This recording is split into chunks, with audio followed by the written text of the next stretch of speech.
Marie, you said something to me that I thought was really funny because I said before we started taping that when it comes to cilantro, it's like you either love it or it's like, why is this in here? Take back that dish. And you said what? I said I don't trust anyone who doesn't love cilantro. How come? Because it's delicious. It's the most amazing thing. That being said, all my in-laws all don't eat cilantro. They think it's gross, but I mean, clearly they're not eating what I'm eating. But it's actually a deficiency within your biology that makes you taste it differently. It tastes like soap for some people. Yeah, so who is pro cilantro and I grew into it, okay, if that's We're all possible. good As people. a kid, We're all good people. Indian family, my brother and I'd be like, Mom, why everything with the green stuff? But now, when I cook everything, right? Now I'm in for sure. Yeah, so we talked a little bit about identity in our previous conversations, but I wanted to go deeper into it. Maria, I wanted to start with you. In your view, how is food a part of one's identity? Food's a huge part of our identity. I think it's the collection of how you cook it together as a family, how you sit around the table together, how you enjoy it, whether or not you like cilantro on it. And all of these aspects kind of help create a sense of self, right? And I think, we talked a little bit about the lunchbox experience, but even going to dinner to other people's houses or having people come to your home for dinner as well, I think is really important to kind of share that cultural experience. And I think for me, at least, it's been about sort of deepening my Haitian roots and sort of looking for ways to kind of connect with others. When people have similar food types that they eat, and they're like, oh, in my culture they do this, oh, in my culture they do this. And every culture has a dumpling, every culture has a soup, every culture has and you start seeing that we're really not all that different when you start peeling back the layers and start talking about those experiences. And I think there's a really great story around unification there. Interesting you said that every culture has a dumpling because we have something called mandazi, and it's basically fried dough, and it's got a little bit of sugar in it, and it's delicious. I guess it could be called a donut, but it's just delicious. So fried anything's delicious. Any fried, this is true. You have me at fried. Yeah. Joseph, what about you? Well, growing up, especially in a large household, like we had, when I was growing up, I had 3 older sisters living at home and 3 younger brothers, and a single mom.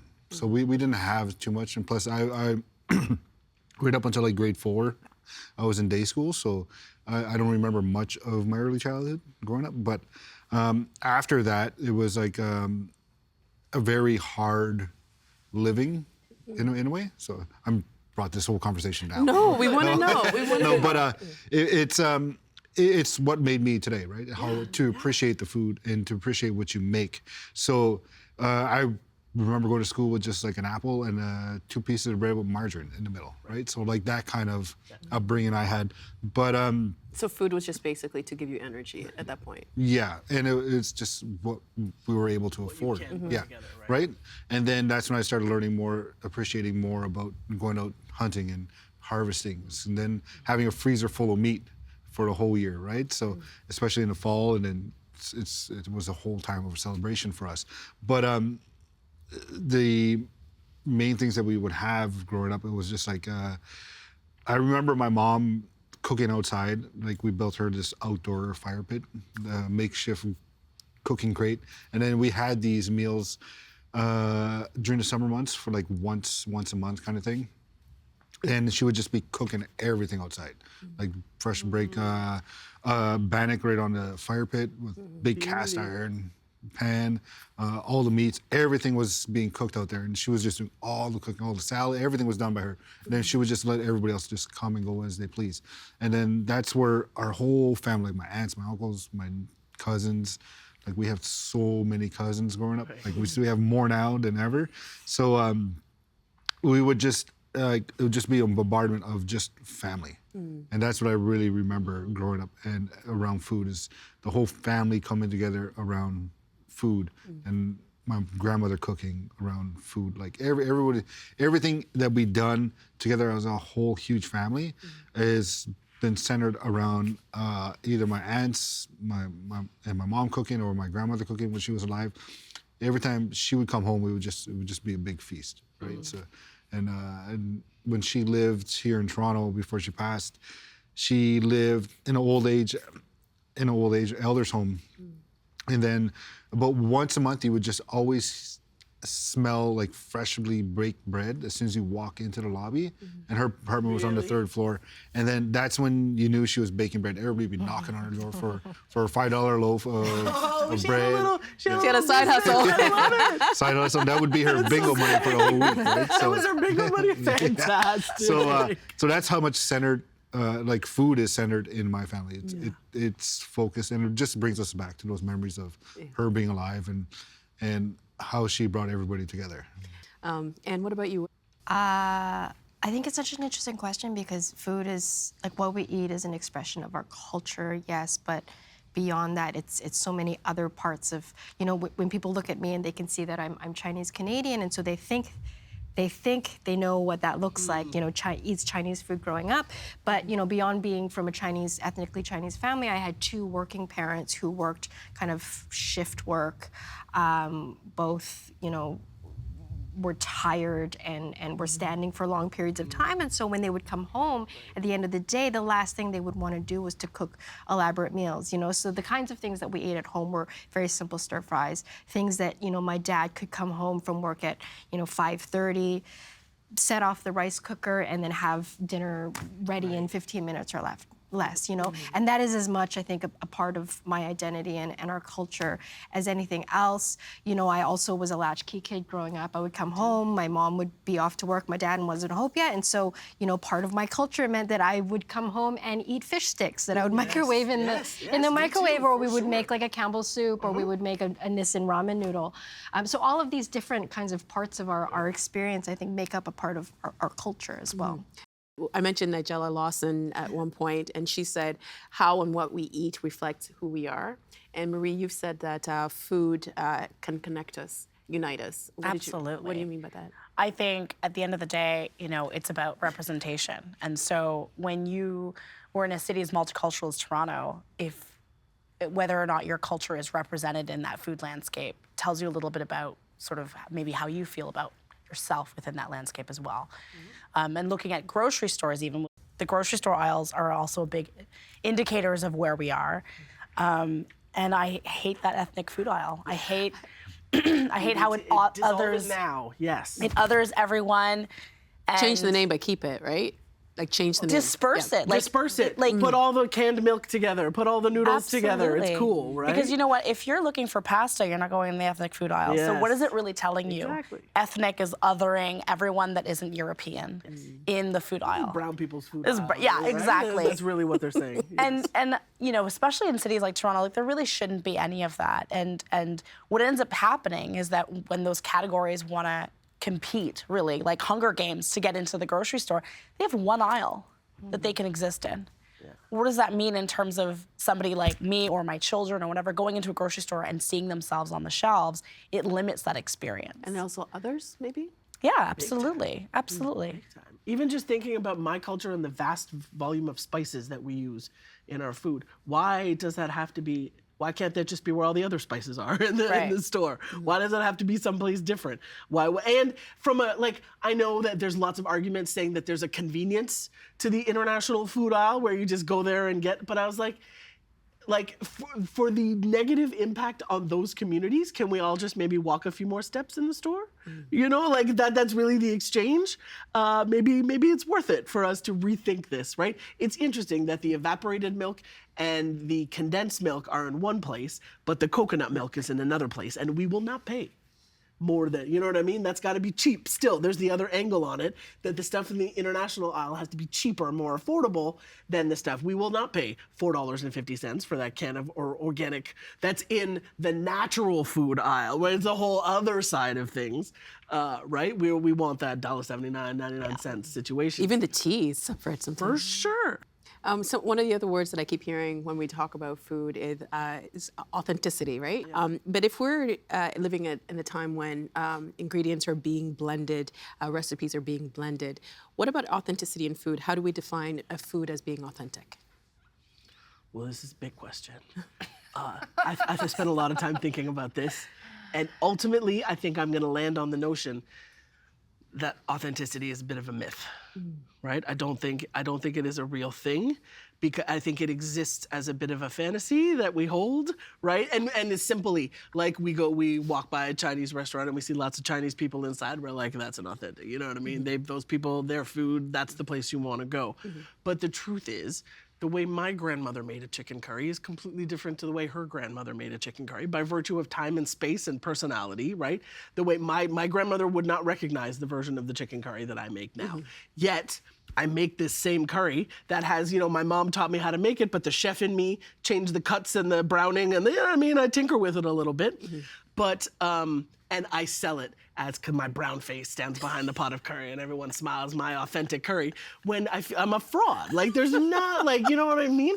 There's nothing authentic, it's completely different. And to this day, my mother will lean over my shoulder and be like, oh, you're doing it like that. Oh, you know what I mean? And I'm like, oh, what and have I also lost? now there's sauces, right? Right, this is yeah. This is exactly it. So authenticity, it's a thing that we want to believe exists, but I don't believe ultimately that it does exist, right? Things are so, especially here in Canada, in Toronto, where we have so many varied influences and our own makeup, right? Like just what you're saying, the beautiful combination of cultures that you've got rolling, that you're building a new authenticity, I think, right? And there's a new version of it that is constantly showing up as generations evolve. But I don't know that we're ready to let go of it. Why do you think that is? I think that is the one benchmark we have, right? We want to go to a place that has an Indigenous name and we want to see an Indigenous person behind that counter, and that makes sense for that. You want to come and have curry, you want somebody that looks like me because there's a claim to authenticity, right? Yet, I will tell you, I have met many white chef pals who have learned how to make a searingly gorgeous curry. You know what I mean? And their chicken, you would not know that non-Indian hands made this thing, right? So which is more authentic? They studied and they had a neighbor, you know what I mean, a Sri Lankan neighbor who would let them come babysit them in the you know what I mean, after school, and they learned by virtue of that. So I think the way we cling to it is a fascinating piece. You know Joseph, what I mean? do you agree?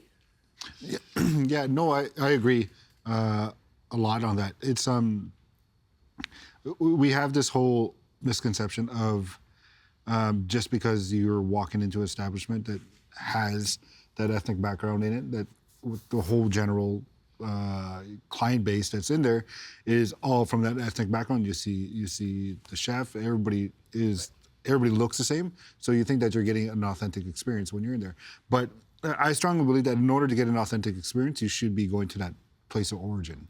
And then even then, it's not even a truly authentic experience. Just like what Joshna said, it's that individual's interpretation on that dish, right? We as chefs, we all put our own spin on something, even if we're trained and we do something in school it's done this way. You got to cut.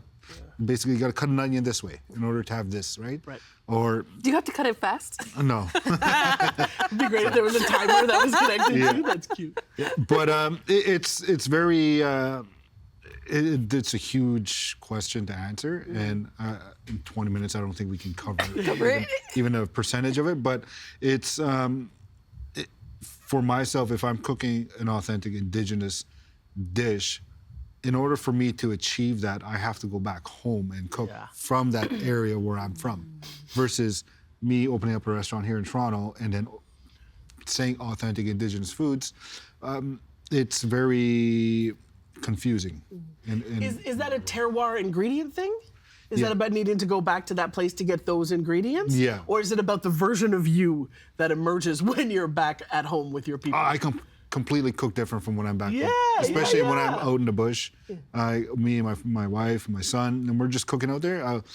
I'll occasionally just grab some stuff right off the trees or go foraging and then put it on the dish. Wonderful. Or in whatever I'm cooking up. But even that, it's like I'm still using my training in doing that, my French training, right? The technique. We can't turn it off. No, right? you can't, right? So, and if you want to get rid of that, it's very hard. So I always think of losing all that is it won't be beneficial because it's so ingrained into us that we need that level of, I don't want to say sophistication because that's a wrong term to use, but we need that level of Knowledge, maybe, or even that's it. I don't think there's a word comes for with value too much. It's very loaded with Yeah. values, Yeah. right? Because every time you talk about it, it suggests an improvement. Yeah.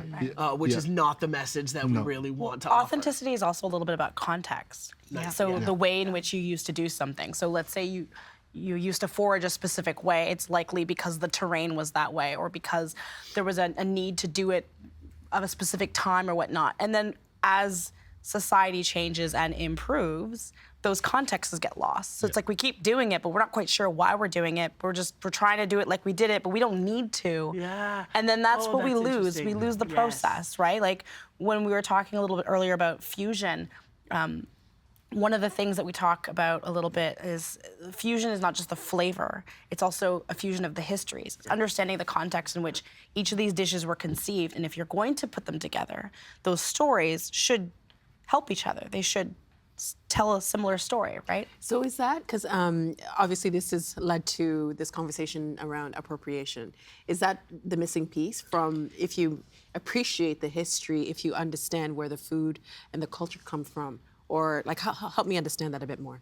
I think with cultural appropriation and that conversation around food, I think the whole conversation gets misunderstood a lot, first of all. I think that many people, when they hear of this idea of cultural appropriation in food, they immediately think, oh, this means that, you know, Joshna, as a person with of Indian origin, cannot make tacos. Right. Or And any somebody non-Indian who's thing. somebody who is Chinese should not be selling pizza, whatever else. They think that, you know, we're saying that they cannot share cultures, cannot cook, cannot prepare foods from other ethnicities. I don't know that anybody has ever actually made that argument. I don't know a single person that I've ever talked to who said, you know, you should not cook a food from outside of your culture. I think that it comes down to it, like for me and a lot of people that I talk to, it's like when you're thinking about cultural appropriation in terms of food, you're also thinking about culinary appropriation, right? So, but in terms of where I take the biggest offense is if there's a restaurant here in Toronto, I'm not going to name names, but they're not Indigenous. It's run by a white person, white family, but they put Indigenous people in front of it to make it seem Indigenous, right? But they're profiting off of Right. us, and I think that's where I see the biggest problem. But in terms of if we're cooking, let's say, if we're cooking at home or cooking for our friends and we want to try this new dish out that we've seen, whether it be on TV or on our phone or wherever, I think if you do the due diligence of learning the ingredients and where they come from and the history and the importance of it, and then you can understand on why those ingredients work so well together, and you can marry those two together. And then once you understand that, then you could go into your fusion style cooking, right? And so forth, because you understand both worlds. And but I just have a big problem when people put a monetary value on it and then sell it as something. Yeah. And I think that's where I think that's where it gets tricky. Yeah, Yeah. exactly. Is where commerce becomes involved, is where profit becomes involved, is where credit becomes involved. Who Right. gets to credit off of certain other cultures' foods. And I think the reason why it's of concern is because if we were in a society or living in a world where all things were equal and people from every culture or whatever ethnic origin were all competing on a totally level playing field, that's great, but we do not live in that world. We live in a world where certain faces, certain people from certain cultures are going to find it more difficult to, say, get a bank loan to open a restaurant, or to be able to borrow money to go to culinary school, or to be able to get favorable lease agreements for a restaurant space. All of these different things, you know, if you have a black or a brown face, you are going to face certain barriers that a person who has white skin likely will not face. And so because of those things, there is this inherent power imbalance at play. And so I think that's where things get complicated, is trying to do that sharing of culture, trying to profit off of other cultures without addressing that power imbalance. Yeah, and I think it was said earlier, was like, history is written by the victors. So who gets to bring, who gets to go on a trip and then bring that food back and then claim it as, you know, I brought this here. And who gets to do that is an important question. the one piece that I feel it's important to add is, for me, it feels important, building on what Joseph said, connect to where this stuff comes from, the tradition, the history. And if it is not your culture, loudly acknowledge the fact that it is not yours and that you are borrowing or sharing or learning. Inspired right? by To it. me, the acknowledgement that that is not yours is the key piece, right? The offense, the most offensive thing is the notion that the global culture is just like salad bar available to people to just pick up and use the way you want to, right? I think that when you take the time to acknowledge that this is not something that's from your culture, but that you're super excited about it. I just came back from Poland, whatever, you know what I mean? Whatever it is, and I'm gonna share this with you. That is the fuller piece of the story, because otherwise we get into Columbusing, you know what I mean? Which is the instinctual habit of colonizer tendencies, let's say, right? Where everything, let's just take it, it's ours. And to me, acknowledging that it's not yours is a great way to separate that from the sliding into this sort of colonizer attitude. I'm thinking that maybe someone's watching this and they might feel like, I just want to appreciate the food. I like this food and I want to make it. What's the right way to enjoy and serve food so that it's appreciated but not appropriated? Maybe it's just humility, right? It might just be humility to be like, I have tried. This is one take and one moment, and I did my very best to do this the way I learned how from a book or a video or a real live person. It is just because, look, I talk about this so much with people. The glorious promise of this country is that we have the freedom to learn from each other, right? I've been in the kitchen with you and learned so much. We've done this. And I need to protect that. We need to protect that, right?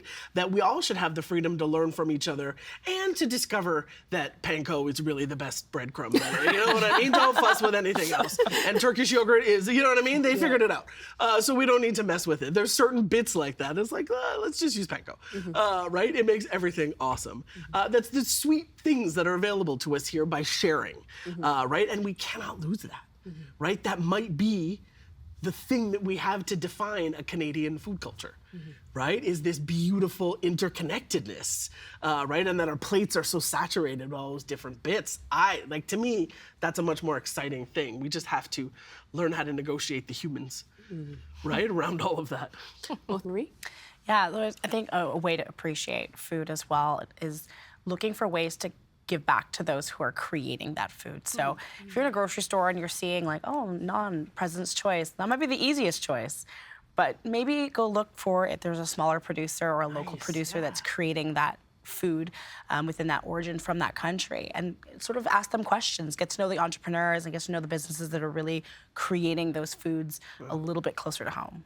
That's really interesting because I've actually never thought about that. I thought that, if you go to like a big grocery chain and they have the food that you could find at maybe a local grocery, that it's a way to introduce people to that food? Yeah, I mean, the pandemic's done some pretty incredible things in terms of allowing restaurants or forcing restaurants into creating more bodega style, where they have both product as well as food that they're selling. So a lot of times those restaurants that have specific cuisines will also create items that you can bring home, or they'll work with other chefs or other producers to create something. So, thinking outside of the grocery store box and really looking for ways to bring that stuff home is, I think, a good way to do it. This is kind of a big question. We only have a few minutes left, but I'm going to pose it to you, Joseph, and anyone else who wants to jump into it. Who owns food and who can do what with it? I want to know what you have to say. Great. Well, I don't think anybody owns food, right? Because it's a necessity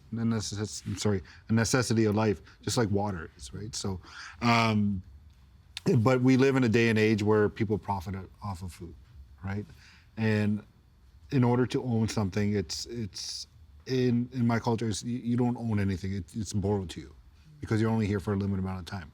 You leave something the way it was or in a better condition for future generations. So I grew up in a time, growing up on Manitoulin Island versus growing up here in Toronto, it's night and day, right? So up there, we only had one grocery store on our reserve. And other than that, it was like either getting like convenience foods like chips, pop, and stuff like that, versus coming down here where you have fresh fruit stands on every corner in every single neighborhood.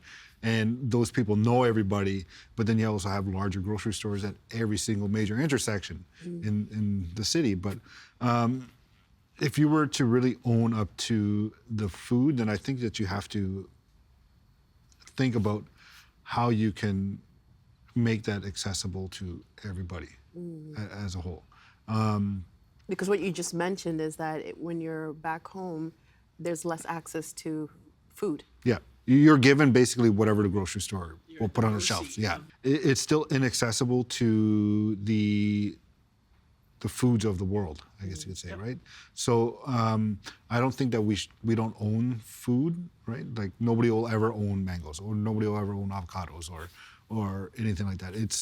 It's a cultural significance will actually claim the title on that, but I think that it should be shared with everybody. Everything should be shared amongst. We don't live in that type of world, unfortunately. Well, that's exactly it. Part of the problem is that we think we can own food. Do you know what I mean? Part of the problem with the food system is that we have players who believe that they can own parts of that system, which is what is gunking up the works, let's say, right? Food is not a commodity. It's got to be a public good, right? And our thinking is what needs to shift about that, I believe.